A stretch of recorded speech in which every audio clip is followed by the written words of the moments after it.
What's going on, Geminites? It's your boy Gem Mint. As you can see, we have the Fantastic Four Funko Pop wave in the Gempire. We're going to bust these bad boys open and take a look at them, so stay tuned.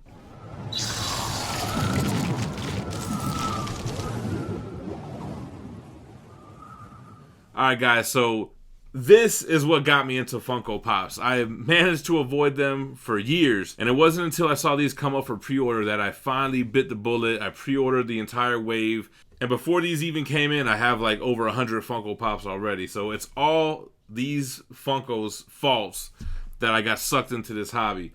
As you can see, I have them all except for Super Scroll. That one did not come into my GameStop, but I figured, hey man, we got almost a full wave, so we'll open these up. I'm probably gonna put them back in the box because I don't know, I kind of like how they look like this. But for now, we'll unbox them and do some close-ups, and I have an acrylic stand. We'll put them all on the stand and see how they look. So without further ado, grab my bad motherfucker wallet, and we're gonna start busting these bad boys open. All right, let's start with Reed Richards, Mr. Fantastic.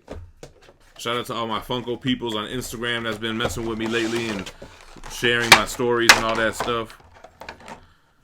All right, so Mr. Fantastic is a bobblehead, and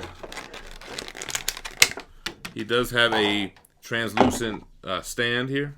So he's got his classic salt and pepper hair. He's got his arms are kind of outstretched, which his fists are a little bit bigger. Old school costumes. I'm digging it. Cool. Let's take a look at Sue Richards. They have her as Invisible Girl, not Invisible Woman. I thought that was kind of interesting. And you know, anytime you see like, I mean, I called the whole Fox Marvel takeover back when I seen the Fantastic Four Omnibus get a reprint. Like, typically before we see something big in the movies, we're gonna see merchandise. So them calling her Invisible Girl, I'm calling her right now, man. We might see a younger Fantastic Four team in the MCU. Sue has, okay, 2 pegs on a translucent stand. So I really like how they also showcased her ability as well. She has these clear, like, little balls around her hands to kind of symbolize her invisibility and her force field powers.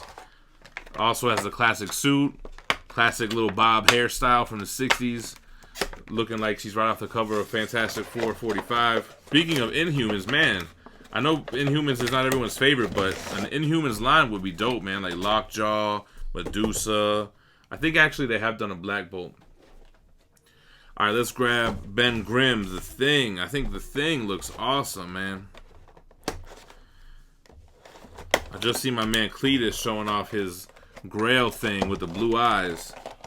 I'll settle for this one, homie. I do not need to get sucked in big Funko Grails. Yeah, I really like this piece. I like the detail and all the line work on the rocks. The paint looks good. His big bobblehead looks good. That's a really cool little figure, man. All right, and the last from the team, Human Torch, Johnny Storm, which is interesting because we just recently got the Golden Age Android Human Torch not too long ago with the Marvel 80th anniversary line. And I really like how that one looks, but I also really love how this one looks. I kind of went all out with Johnny. He's got clear plastic base on his hands and on top of his head. He's got the classic red body with the black line streaks. And he has even like a mean looking face. His eyebrows are kind of furrowed or whatever you want to call it. All right, now Norrin Radd, the Silver Surfer, man. So the Silver Surfer, Galactus, and Doom were like what really sold me on this line. I was like, damn, I gotta jump on these guys. And with them making these characters, I'm telling you, man, we're probably gonna see all of them in the MCU. I can see them doing Mole Man too, man. Like, you know how Marvel is, they'll make it funny. He was their first villain, you know? Alright, you got Silver Surfer. He's on his board. He has a little translucent base there. He looks good too, man. Alright, let's bust open Mole Man. So like I said, Mole Man, his first appearance is shared with the Fantastic Four in issue number 1. He was their first villain.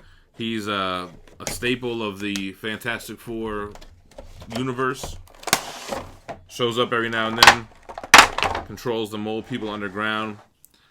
So they got him with a whole cape and a big, huge collar with his head and his big mole glasses. I guess he has light sensitivity to his eyes, and he has his stick there as well.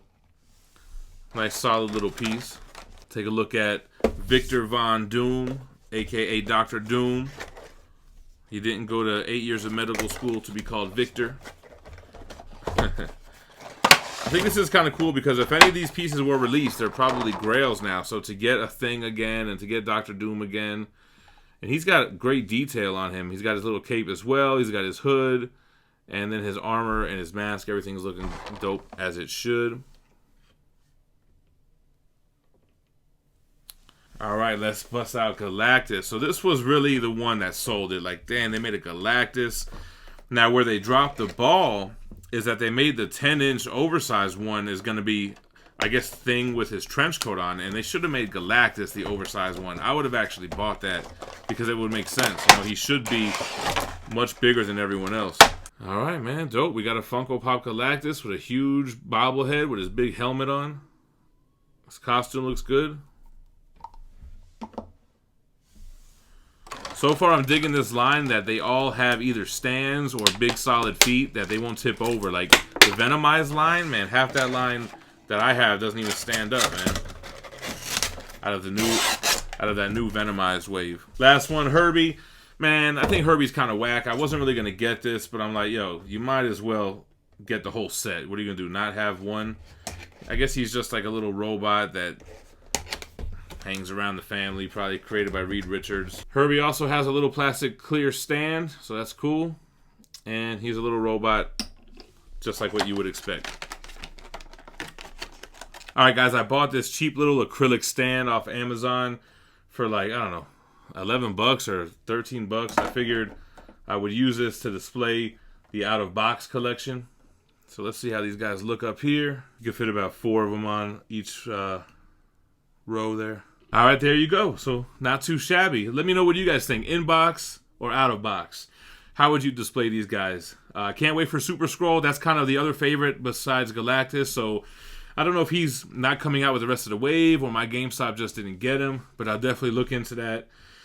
I have the Mortal Kombat wave on pre-order that should ship at the end of this month as well. I think December 29th. And some other Marvel 80 Years pieces are coming out, like Spider-Man and Vulture, which look pretty sick. Also, I've seen a couple Tupac ones that are coming out that I might have to grab. Damn, this hobby got me sucked in, man. Let me know what you think about the Fantastic Four commons in the comments below. I do have the Marvel Collector Core mystery box coming in that has should be 2 Fantastic Four exclusives. I think it's going to ship in January, so be on the lookout for that. Make sure to hit that like before you leave and subscribe to the channel for more daily content. Stay minty fresh. Peace.